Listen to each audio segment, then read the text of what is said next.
ఇప్పుడు నిన్న వచ్చినటువంటి సీసీటీవీ ఫుటేజెస్లో ఆయన ఎక్కడి నుంచి ఎక్కడికి వెళ్ళాడు, ఎక్కడి నుంచి ఎక్కడ తిరిగాడు అనే దాంట్లో చాలామందికి వచ్చినటువంటి సందేహాలు కొన్ని నివృత్తి అయ్యాయి.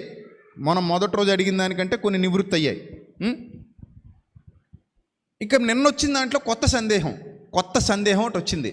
ఆ కేసర్ నుంచి పొట్టిపాడు మధ్యలో 64 కిలోమీటర్ల దగ్గర ఈ 64 కిలోమీటర్లకి 5 గంటల సమయం ఎందుకు పట్టింది? గంటకు 60 మీద వస్తే గంటలో వచ్చేయచ్చు, గంటకు 60 మీద వస్తే గంటలో వచ్చేయచ్చు, గంటకి 70 మీద వస్తే హైవేలో 50 నిమిషాల్లో వచ్చేయచ్చు. అలాంటిది 5 గంటల సమయం పట్టిందంటే ఎక్కడో ఆయన వెయిట్ చేశాడు, లేదా ఎక్కడో ఉన్నాడు. ఇప్పుడు పోలీసులు ఏ విధంగా దర్యాప్తు చేస్తారంటే సిగ్నల్ ట్రేస్ చేస్తారు. నేను ఫస్ట్ డే అక్కడ ఉండగానే చెప్పాను, సార్ మొత్తం సిగ్నల్ మీరు ట్రేస్ చేస్తే ఈజీగా ఇది అయిపోద్దని చెప్పేసి. సో వాళ్ళు మనకంటే తెలివైన వాళ్ళు కదా, మనకంటే జ్ఞానవంతులు, వాళ్ళు అదే ఫీల్డ్లో ఉన్నారు, మన ఫీల్డ్ కాదు అది, వాళ్ళకి ఆల్రెడీ తెలుసు. సో కాబట్టి ఇప్పుడు ఈ సీసీటీవీ ఫుటేజ్ 5 గంటల మిస్సింగ్, 5 గంటలు ఏమయ్యారు, ఈ 5 గంటల్లో ఏం జరిగింది, ఎక్కడికి వెళ్ళాడు, వాళ్ళు నిజంగా క్రైస్తవుల్నే కలవడానికి వెళ్తే ఈ వీడియో ఈ లైవ్ చాలామంది చూస్తున్నారు కాబట్టి ఆ విజయవాడ పరిసర ప్రాంతాల్లో ఉన్న క్రైస్తవులారా, సేవకులారా, విశ్వాసులారా మీరు ముందు బయటికి రండి. మమ్మల్నే కలిశాడని ఒక మాట మీరు చెప్పేస్తే ఇష్యూ క్లోజ్ కదా. ఏమ రైట్ ఆర్ రాంగ్? ఇప్పుడు ఈవెన్ ఇప్పుడు ఇక్కడ మిస్ అయ్యాడు అనుకుందాం, రాజమండ్రిలో మిస్ అయ్యాడు అనుకుందాం, రాజమండ్రిలో ఎవరినో కలవడానికి 2 గంటలు వెయిట్ చేశాడంటే ఆ రాజమండ్రిలో ఎవరిని కలిశాడు, నన్ను కలిశాడు అనుకోండి, నేను బయటకు వచ్చి పలానా విజయప్రసాద్ రెడ్డి అనే నేను స్టేట్మెంట్ ఇస్తున్నాను, ఆయన రాజమండ్రికి వచ్చాడు, నన్ను కలిశాడు, నాతో 2 గంటలు వెయిట్ చేశాడు, ఆ 2 గంటలు నా దగ్గరే ఉన్నాడని చెప్తే అయిపోద్ది కదా. అది క్రైస్తవుడైతే.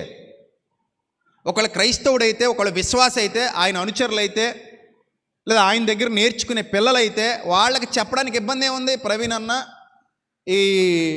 ఇక్కడ నుంచి కేసర్ నుంచి మా దగ్గరికి వచ్చాడు, ఆ టోల్ గేట్ నుంచి బయటకు వచ్చాక మా దగ్గరికే వచ్చాడు, మాతో చాలాసేపు టైం స్పెండ్ చేశాడు, మాకు బైబిల్ నేర్పించాడు, లేకపోతే మాతో కలిసి భోజనం చేశాడు, మా ఇంటికి రమ్మని పిలిచాం, భోజనానికి రమ్మంటే వచ్చాడు, భోజనం చేశాడు, వెళ్ళిపోయాడు అని చెప్పేసి అయిపోద్ది కదా. ఒకవేళ వాళ్ళకి చెప్పకపోతే పోలీసులు ఇన్వెస్టిగేషన్ చేస్తారు. ఎవరి దగ్గరికి వెళ్ళాడు, ఎవరి దగ్గర ఉన్నాడు అనేది పోలీసులు ఇన్వెస్టిగేషన్ చేస్తారు. అప్పుడైనా చెప్పాలి, ఏమయ్యా నీ దగ్గరే సిగ్నల్ ట్రేస్ చేసాం, నీ దగ్గరికే వచ్చాడు, నీ దగ్గర చాలాసేపు ఉన్నాడని మాకు అర్థమైంది, మరి నువ్వు ఎందుకు చెప్పలేదని అడిగితే అప్పుడు ఇంకా ఇబ్బంది.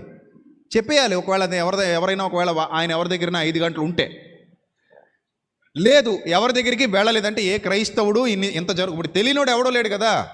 న్యూస్ బాగా వెళ్ళిపోయింది, అందరికీ వెళ్ళిపోయింది. తెలియనివాడు ఎవ్వడు లేడు. యావత్ క్రైస్తవ సమాజంలో ప్రతి సేవకుడు, ప్రతి విశ్వాసి, అది విజయవాడ లాంటి సిటీస్లో అయితే ఇంకా స్పీడ్గా స్ప్రెడ్ అయిపోయింది. మొబైల్స్లో టీవీ ఛానల్స్ అన్నీ ముందుకు వచ్చాయి, వాళ్ళందరూ కూడా ఇంటర్వ్యూలు తీసుకుంటున్నారు, వాళ్ళందరూ అడుగుతున్నారు. సో బాగా వెళ్ళింది, వైరల్ అయింది.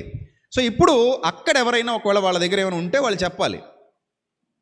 నాకు వస్తున్న ఆలోచన ఏంటంటే, ఒకవేళ ఇదే నిజమైతే ఎప్పటికి రాకుండా ఉంటారా బయటికి? విశ్వాసులైతే వచ్చేస్తారే, సేవకులైతే దాస్తారా? దాచరు కదా. మా దగ్గరికి వచ్చాడండి, మా చర్చికి వచ్చాడు, లేదా మా ఇంటికి వచ్చాడు, మాతో కలిసి చేశాడు, లేదా మేము అందరం కలిసి ఏదో హోటల్కి వెళ్ళాం, అక్కడేదో ఫుడ్ తిన్నాం, ఇంత టైం పట్టింది, ఆ తర్వాత ఆయనకి వీడుకోలు ఇచ్చాం, ఆయన వెళ్ళిపోయాడు, మేము వచ్చేసాం, ఇది కదా జరిగేది.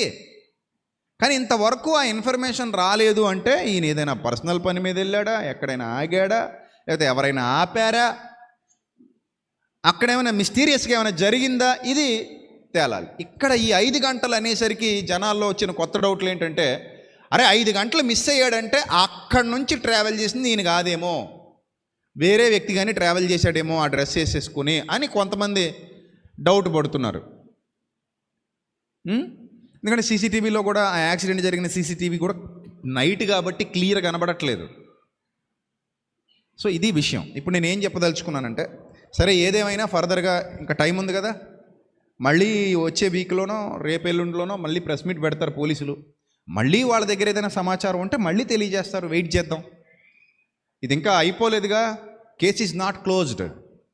అందరూ గుర్తుపెట్టుకోండి, this case is not closed. Okay, investigation జరుగుతోంది, ప్రాసెస్ నడుస్తోంది, నడవనిద్దాం.